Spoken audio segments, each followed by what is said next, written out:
representative is important. I think the challenge is to facilitate a conversation. I think we've started that here, and I'm just so delighted that so many of you have come and have talked through some of the issues. The government will hear about this. The government will pick up on it. I don't think anyone should feel that voices expressed in a really meaningful, sincere and informative way like we've had today are simply going to be for nothing.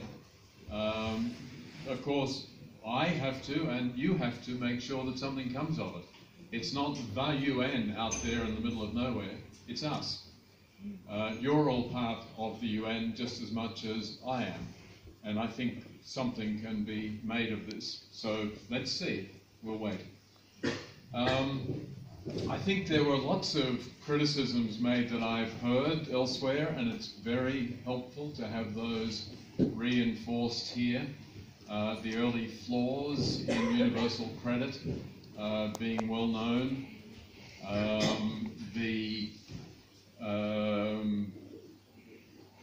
all of the difficulties in relation to that system, the rollout of universal credit, the reduced benefits that people are getting, the consequences that flow from that, the inadequacy of the housing benefit, the need to be more locale specific, the benefit freeze, which is really a very big issue. We haven't actually talked much about the digital by default aspects of universal credit and really pushing everyone to suddenly become highly computer literate if they want to get any sort of benefits. I think all those issues are really very much on the forefront of my agenda, and they'll be issues I'll be discussing with the government and that my statement will certainly address on Friday. Towards the end, I think it was the lady from Autism Anglia mentioned the real concern.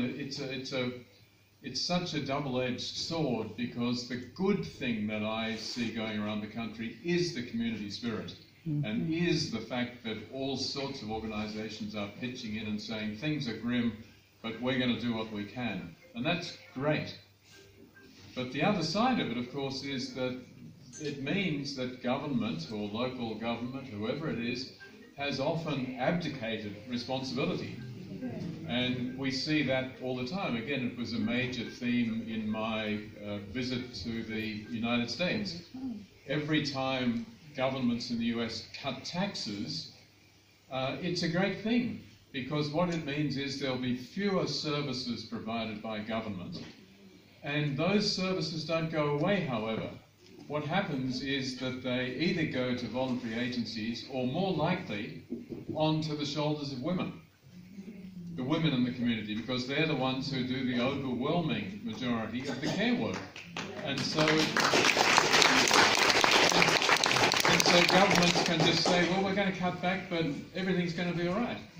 It will be all right, but the burden that is placed on people who are really doing the caring is immense. And that's not how a caring society should really be structured.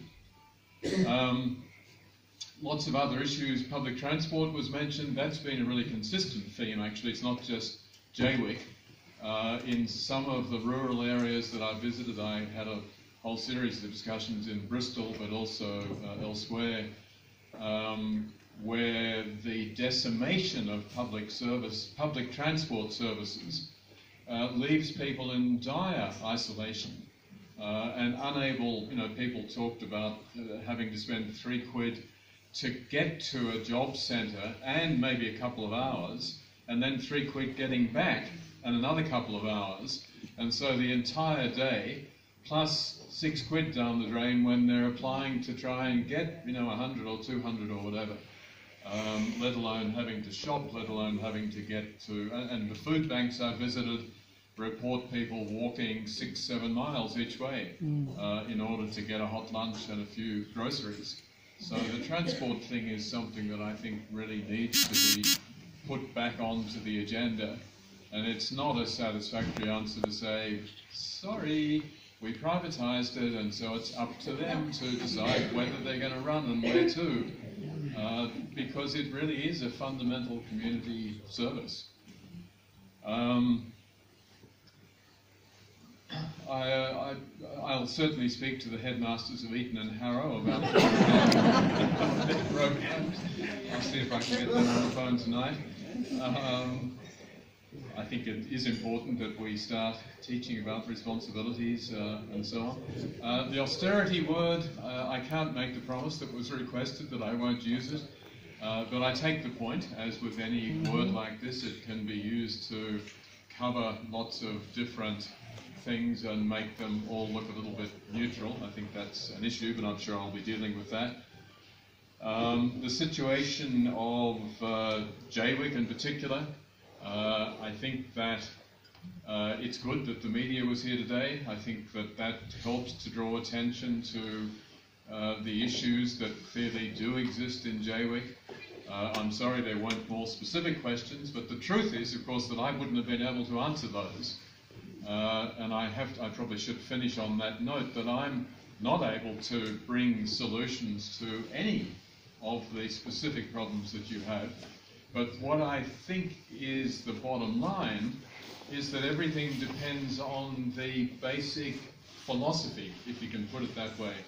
In other words, is there a responsibility on the part of government, as human rights would suggest, to ensure one way or another that no one falls through the cracks, that everyone gets some degree of social justice and is able to live a decent life?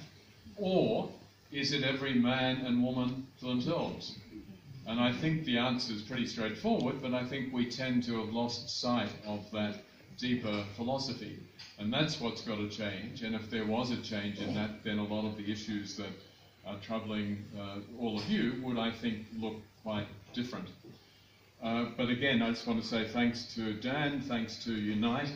I really enjoyed the Theresa May moment when the poster fell behind when we were speaking.